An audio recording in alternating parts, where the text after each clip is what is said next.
Mais je me suis dit, c'est elle qui allait danser. Et là, j'ai vu, elle chantait bien, mais ça maman, vous étiez bon, you're great. Et là, j'ai regardé ça, puis j'ai senti des choses bouger dans mon pantalon, et j'ai voulu le cacher. C'est là que j'ai compris. En fait, les Noirs ici, pour cacher leur embarras, ils portent des gros pantalons. Mais comme c'est pas assez, ils portent des longs gilets. Mais comme c'est pas assez, ils se penchent. Et pour être vraiment sûr de le cacher, ils mettent les mains à l'avant. C'est pour ça qu'ils marchent comme ça. Ah, il doit mettre à marcher. D'ailleurs, j'ai aussi compris pourquoi notre regretté roi du pop, Michael Jackson, quand il chante, il fait comme ça. Hey, je veux pas le perdre, c'est la seule chose noire et réelle qui me reste. Ok, si je vous parle de ça, c'est que mon frère, avec qui je suis arrivé, il est arrivé ici après quelques années, il a commencé à marcher comme les Noirs d'ici. Lui, il avait un accent africain, il marche comme ça. Là, il retourne au village en marchant comme ça. Mon père n'était pas content. Il dit, ah, Dida, tu vas au Canada, c'est ça que tu ramènes? Tu aurais pu amener l'argent canadien. Tu dis, ah, mais c'est quoi ça? Mon frère dit, écoute, papa, tu comprends pas. Je vis au Canada, là. Il fait froid là-bas. Il y a des vagues qui sont comme ça. Il y a des vagues qui sont comme ça. C'est normal qu'après 5 ans, je marche comme ça. Mon père le regarde et dit, tu penses que tu es malade? Tu as quel âge? Mon frère avait 25 ans. J'ai 25 ans. Tu as 25 ans.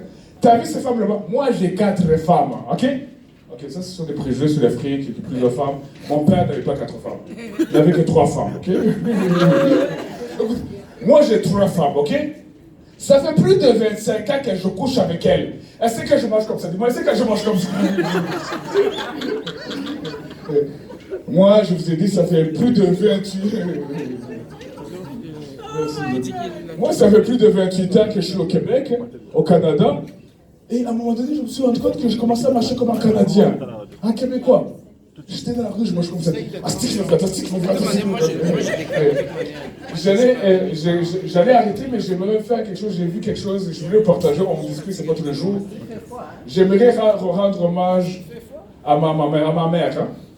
Quand je parle de l'Afrique, où est-ce que j'ai vécu, j'imagine, parce qu'au début, je suis arrivé ici, puis je pensais que l'Amérique, c'était comme la Santa Barbara, tout le monde est riche, tout le monde est beau. Je me promène à Montréal sur la rue Sainte-Catherine, un blanc me demande l'argent. À moi, l'Afrique rouge, je lui donnais, j'étais fier. Un autre blanc, l'image qu'ils ont de l'Afrique, c'est Vision mondiale. J'ai dit, ça c'est un téléroman. J'ai joué dedans, il fallait grossir la main. Et là, je me dis, moi j'ai grandi en Afrique avec des domestiques. Oh, ouais, c'est sûr, ouais. Et tu vas à Mercedes, tu fais comme si t'es pauvre, on te donne le cash.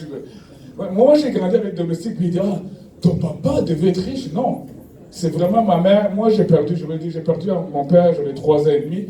Je ne connaissais pas la mort. D'ailleurs, quand mon père est mort, il y avait plein de monde à la maison. On nous habillait à une habit tout dimanche. C'est grand.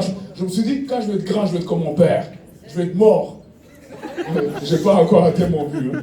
Depuis 3 ans et demi, notre mère nous avait 4 enfants sans problème. On n'a jamais eu le frigidaire vide. On n'avait pas de frigidaire. Non, la nourriture était toujours là.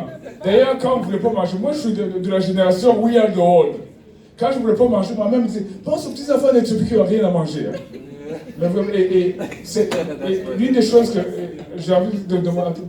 Je parlais de. Vraiment, je veux dire vraiment, les femmes, ce que vous faites, de cette manière-là de vivre, j'aimerais ça vous rendre hommage. Et l'une des choses, on m'a demandé, quand j'étais psychologue, on m'a dit, les psychologues de prendre des pilules, le meilleur médicament que je peux avoir, c'est être avec ma famille. Si vous êtes le meilleur médicament, on a eu du plaisir ensemble. Merci d'être avec vous. Si la prochaine fois, j'aimerais être avec vous. Merci, longue vie à votre association. Merci encore. Merci.